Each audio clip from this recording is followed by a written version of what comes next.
نبی اللہ الصلاۃ والسلام علیک یا نبی اللہ وعلی آلک واصحابک یا نور وعلی اللہ آلک واصحابک یا نور اللہ نویت سنت الاحتکاف۔ نویت سنت الاعتکاف۔ فرمان مصطفیٰ صلی اللہ علیہ وآلہ وسلم، مجھ پر کثرت سے درود پاک پڑھو، بے شک تمہارا مجھ پر درود پاک پڑھنا تمہارے گناہوں کے لیے مغفرت ہے۔ صلو علی الحبیب صلی اللہ تعالی علی محمد صلی اللہ علیہ وآلہ وسلم۔ ہمیشہ روزوں سے ممانعت پر بخاری شریف کی حدیث بھی ہے اور اس کا مفہوم بھی علماء نے تعویل کے ساتھ بیان فرمایا ہے۔ چنانچہ فرمان مصطفیٰ صلی اللہ علیہ وآلہ وسلم، لا صام من صام الدہر، یعنی جو ہمیشہ روزے رکھے اس نے روزے رکھے ہی نہیں۔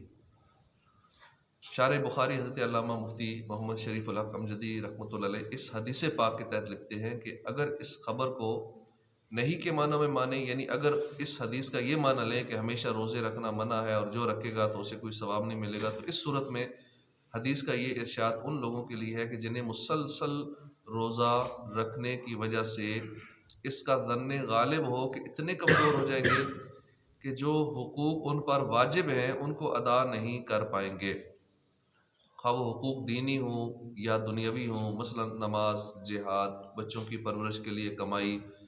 اور پہلی صورت سے ہٹ کر دوسری صورت یہ بنتی ہے کہ اگر مسلسل روزہ رکھنے کی وجہ سے اگر ان روزہ داروں کا ظن غالب ہو کہ حقوق واجبہ تو کما حقہ ہو، یعنی مکمل طور پر ادا کر لیں گے، مگر حقوق غیر واجبہ ادا کرنے کی قوت نہیں رہے گی، تو ان کے لیے روزہ مکروہ یا خلاف اولیٰ ہے۔ اور جنہیں اس کا ظن غالب ہو کہ صوم دہر ہمیشہ روزہ رکھنے کے باوجود تمام حقوق واجبہ، مسنونہ، مستحبہ کما حقہ ہو، یعنی مکمل طور پر ادا کر لیں گے، تو ان کے لیے پھر روزہ رکھنا پورا سال کراہت بھی نہیں ہے۔ بعض صحابہ کرام جیسے ابو طلحہ انصاری اور حضرت حمزہ بن عمرو اسلمی رضی اللہ عنہما صوم دہر رکھتے تھے، یعنی ہمیشہ روزہ رکھتے تھے، اور حضور اقدس صلی اللہ علیہ وسلم نے انہیں منع نہیں فرمایا۔ اسی طرح بہت سے تابعین ہیں اور اولیاء کرام سے بھی صوم دہر رکھنا منقول ہے، صوم دہر میں ان کے ہمیشہ روزہ رکھنا۔ تو اللہ پاک ہمیں زندگی، صحت اور فرصت کو غنیمت جانتے ہوئے خوب خوب روزے، نفل روزے رکھنے کی سعادت عنایت فرمائے اور انہیں قبول بھی فرمائے، لیکن اس کی وجہ سے ہمارے کوئی فرائض یا واجبات ڈسٹرب نہ ہو، اس صورت میں رکھیں، ورنہ منع ہو جائے گا۔ اگر باقی سارے معاملات، خاص کر فرائض و واجبات کے معاملات ڈسٹرب ہو رہے ہیں، ڈیوٹی کے، رزق حلال کمانے کے، بال بچوں کے معاملات، حقوق کے حوالے سے اگر کوئی مسئلہ ہے تو پھر نہ رکھے جائیں یا اسی کے حساب سے رکھے جائیں، اپنی صحت کے مطابق اور اپنے معاملات کے مطابق۔ اللہ پاک توفیق عطا فرمائے۔ فرمان مصطفیٰ صلی اللہ علیہ وسلم، جو میری محبت اور میری طرف شوق کی وجہ سے مجھ پر ہر دن اور ہر رات کو 3 بار درود شریف پڑھے تو اللہ پر حق ہے کہ اس کے اس دن کے اور اس رات کے گناہ بخش دے۔ صلو علی الحبیب صلی اللہ علیہ محمد صلی اللہ علیہ وسلم۔ حجاج بن یوسف ایک مرتبہ سخت گرمیوں میں دوران سفر حج مکہ مکرمہ کے درمیان ایک منزل میں اترا اور دوپہر کا کھانا تیار کروایا اور اپنے چوکیدار سے کہا کہ کسی مہمان کو لے آؤ۔ جب وہ چوکیدار حاجب خیمے سے باہر نکلا تو اسے ایک عرابی لیٹا ہوا نظر آیا۔ اس نے اسے جگایا اور کہا کہ چلو تمہیں امیر حجاج بلا رہے ہیں۔ عرابی آیا تو حجاج نے کہا میری دعوت قبول کرو اور ہاتھ دھو کر میرے ساتھ کھانا کھانے بیٹھ جاؤ۔ عرابی بولا معاف فرمائیے، آپ کی دعوت سے پہلے آپ سے بہتر ایک کریم کی دعوت قبول کر چکا ہوں۔ حجاج نے کہا وہ کس کی؟ وہ بولا اللہ تعالیٰ کی، جس نے مجھے روزہ رکھنے کی دعوت دی اور میں روزہ رکھ چکا ہوں۔ حجاج نے کہا اتنی سخت گرمی میں روزہ؟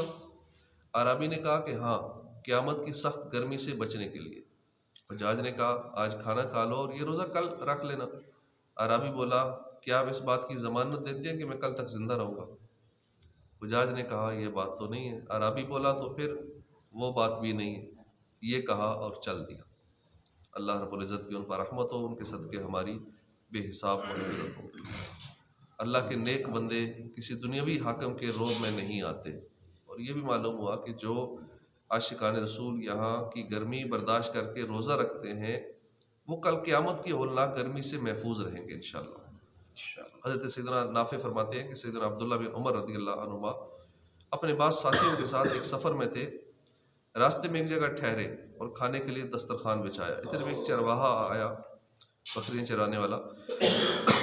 آپ نے فرمایا آئیے دسترخوان سے کچھ لیجیے۔ عرض کی میرا روزہ ہے۔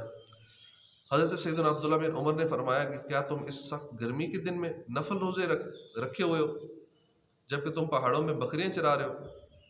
اس نے کہا اللہ کی قسم میں یہ اس لیے کر رہا ہوں کہ زندگی کے گزرے ہوئے دنوں کی تلافی کر لوں، یعنی بدلہ ادا کر لوں۔ آپ نے اس کی پرہیزگاری کا امتحان لینے کے ارادے سے فرمایا کہ تم اپنی بکریوں میں سے ایک بکری مجھے بیچو گے، اس کی قیمت اور گوشت بھی تمہیں دے دیں گے تاکہ تم اسے افطار کر سکو۔ اس نے جواب دیا یہ بکریاں میری نہیں ہیں، میرے مالک کی ہیں۔ آپ نے آزمانے کے لیے فرمایا کہ مالک سے کہہ دینا ایک بکری کو بھیڑیا لے گیا۔ غلام نے کہا کہ تو پھر اللہ کہاں ہے؟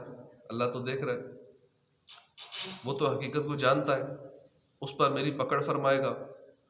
جب آپ رضی اللہ عنہ مدینے واپس تشریف لائے تو اس کے مالک سے غلام اور ساری بکریاں خرید لی، پھر چرواہے کو آزاد کر دیا اور ساری بکریاں اس کو تحفہ دے دیں۔ اللہ رب العزت کی ان پر رحمت ہو، ان کے صدقے ہماری بے حساب مغفرت ہو۔ ایک بار حضرت سیدنا امیر معاویہ رضی اللہ عنہ نے سیدنا عائشہ صدیقہ رضی اللہ عنہ کی خدمت میں 1,00,000 درہم بھیجے۔ آپ نے وہ سب درہم ایک ہی روز میں راہ خدا میں تقسیم کر دیے اور اپنے لیے کچھ نہ رکھا۔ اس روز آپ خود روزے سے تھیں۔ حضرت سیدنا بریرہ رضی اللہ عنہ نے عرض کی کہ آپ کا روزہ ہے، اگر اس میں سے 1 درہم کا گوشت خرید لیتی اس سے ہم افطار کر لیتے۔ فرمایا اگر تم یاد دلاتی تو بچا لیتی۔ اللہ پاک ان پر رحم فرمائے، ان صدقے ہماری بے حساب مغفرت ہو۔ اللہ والوں کا بھی انداز نرالا ہوتا ہے، یہ سخی ہوتے ہیں، روزے رکھنے والے ہوتے ہیں، عبادت گزار ہوتے ہیں۔ اللہ پاک ہمیں بھی نیک بنائے، آمین بجاہ نبی الامین صلی اللہ علیہ وآلہ وسلم۔